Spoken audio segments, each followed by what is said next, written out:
बिस्मिल्लाहिर्रहमानिर्रहीम। Dear students, अस्सलामु अलैकुम। आज हम क्लास 8 मैथमेटिक्स एक्सरसाइज 5.5 करेंगे।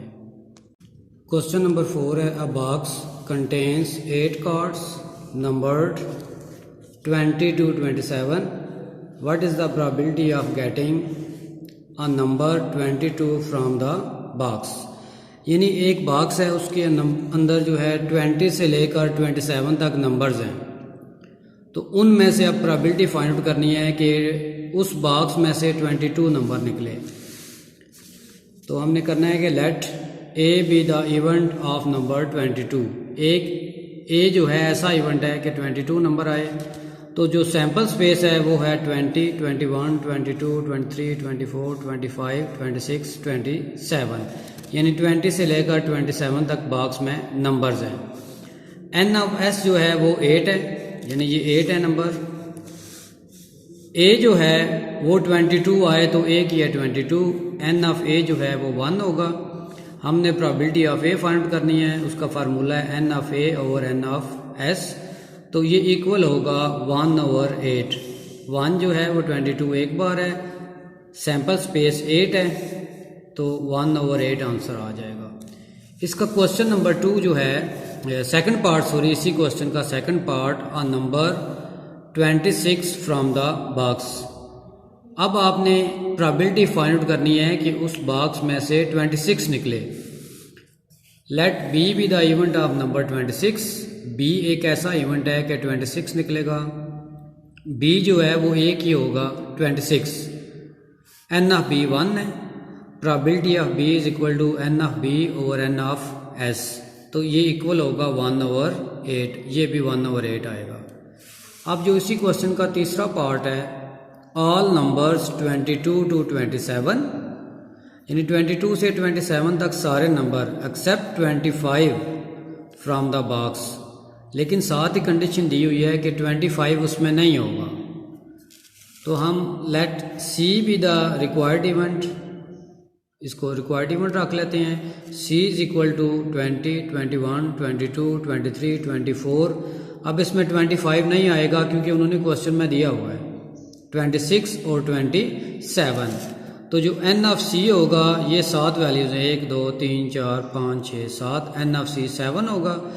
Probability of C is equal to N of C divided by N of S is equal to N of C 7 है, और जो सैंपल स्पेस था वो हमारे पास 8 है। 7/8 हमारा आंसर आ गया। क्वेश्चन नंबर 5 है, find the probability of each of the following. अब इसके 3 पार्ट दिए हुए हैं। पहला पार्ट है the digit 5 appears on rolling a dice, यानी एक डाइस जो है रोल करेंगे तो उसमें डिजिट 5 आए। अब आपको पता है कि डाइस जब रोल करते हैं तो उसकी पॉसिबिलिटी जो है सैंपल स्पेस 1 2 3 4 5 6 तक होता है। एन ऑफ एस जो है वो 6 है। Let A be the event of getting 5। तो ए एक ऐसा इवेंट है कि 5 आए, तो ए की नंबर होगा 5। एन ऑफ ए 1 होगा क्योंकि ए की नंबर है। Probability of A is equal to N of A divided by N of S. तो ये 1/6 आ जाएगा 5 आने का इवेंट जो है। दूसरा पार्ट है the digit 5 does not appears on rolling a dice. अब उन्होंने ये कंडीशन दे दी है कि 5 ना आए। तो ए जो है हमने इवेंट रखा हुआ था कि 5 आएगा। तो प्रोबेबिलिटी ऑफ ए, इसको नॉट भी पढ़ते हैं या ए कम्प्लीमेंट भी पढ़ते हैं, इसका मतलब है कि ये ना आए, 5 ना आए, is equal to 1 minus probability of A. 1 जो है प्रोबेबिलिटी का एज अ होल होता है, और उसमें से माइनस कर देनी है ये जो प्रोबेबिलिटी ऑफ ए आई है, क्योंकि हमने निकालना है कि 5 ना आए। 1 माइनस 1/6, एलसीएम 6 ले लेंगे। 6 माइनस 1, 6 माइनस 1 करेंगे तो 5/6 आ जाएगा। हमारी जो प्रोबेबिलिटी है कि 5 ना आए वो है 5/6। अब इसका तीसरा पार्ट जो है the digit 3 appears on rolling a dice, कि अगर हम लूडो का दाना फेंकें तो डिजिट 3 आए। अब let C be the event of getting 3। C एक ऐसा इवेंट है कि 3 आएगा। सी जो है वो 3 होगा, तो तो एन ऑफ सी जो है 1, क्योंकि 3 एक बार आ सकता है। Probability of C is equal to N of C divided by N of S. तो एन ऑफ सी 1 है और सैंपल्स बेस जो है वो 6 है। ये हमारा आंसर आ गया। नंबर 6 है the probability that the team will win the match is 0.86। यानी इस चीज़ की प्रोबेबिलिटी कि कोई टीम मैच जीत जाएगी वो है 0.86। What is the probability that the team will not win the match. तो हमने फाइंड आउट करना है कि वो टीम मैच ना जीते, तो उस चीज़ की प्रोबेबिलिटी फाइंड आउट करनी है। तो इसमें देखें प्रोबेबिलिटी ऑफ ए हमें गिवन है 0.86। अब हमने फाइंड आउट करनी है प्रोबेबिलिटी ऑफ नॉट विन कि वो टीम ना मैच जीते। तो ये इक्वल होगा प्रोबेबिलिटी ऑफ ए नॉट, यानी ए बार पढ़ लें, कंप्लीमेंट पढ़ लें, 1 माइनस प्रोबेबिलिटी ऑफ ए। 1 में से जो आपको प्रोबेबिलिटी ऑफ ए दी हुई है जीतने की वो माइनस कर देंगे। 1 माइनस 0.86, 1 में से 0.86 माइनस करेंगे तो 0.14 आ जाएगा। ये जो प्रोबेबिलिटी आई है ये ना जीतने की है। क्वेश्चन नंबर 7 है the probability that tomorrow's temperature will be 0.45. What is the probability that the temperature will not be 0.45? अब इस क्वेश्चन में थोड़ा सा डाउट है कि ये स्टेटमेंट पूरी नहीं दी हुई है। तो आप ये कि कितना टेम्परेचर होने का चांस है 0.45। तो हम फर्ज कर लेते हैं अपने पास से कि 20 टेम्परेचर जो है 20, कि कल 20 टेम्परेचर होगा, उसकी जो प्रोबेबिलिटी है 0.45। What is the probability that the temperature will not be 0.45? तो हमने बताना है कि प्रोबेबिलिटी फाइंड आउट करें कि कल टेम्परेचर 20 ना हो, उसकी फाइंड आउट करनी है। Let A be the event of temperature 0.45। फर्ज करते हैं कि कल 20 टेम्परेचर होने की प्रोबेबिलिटी है 0.45। तो प्रोबेबिलिटी ऑफ ए गिवन है आपको 0.45। हमने जो फाइंड आउट करनी है temperature, probability of temperature will not 0.45, कि कल टेम्परेचर 0.45 उसकी प्रोबेबिलिटी ना हो। तो इसको इक्वल है ये probability of A not 1 minus probability of A. 1 में से जो प्रोबेबिलिटी ऑफ ए आपको गिवन है वो माइनस कर देंगे। 1 माइनस 0.45 क्योंकि आपको प्रोबेबिलिटी दी हुई है। 1 में से 0.45 माइनस करेंगे तो हमारा आंसर आ जाएगा 0.55, कि कल टेम्परेचर ना होने की जो प्रोबेबिलिटी है वो 0.55 है। Question number 8 Hamza throws the cube shaped cardboard 100 times.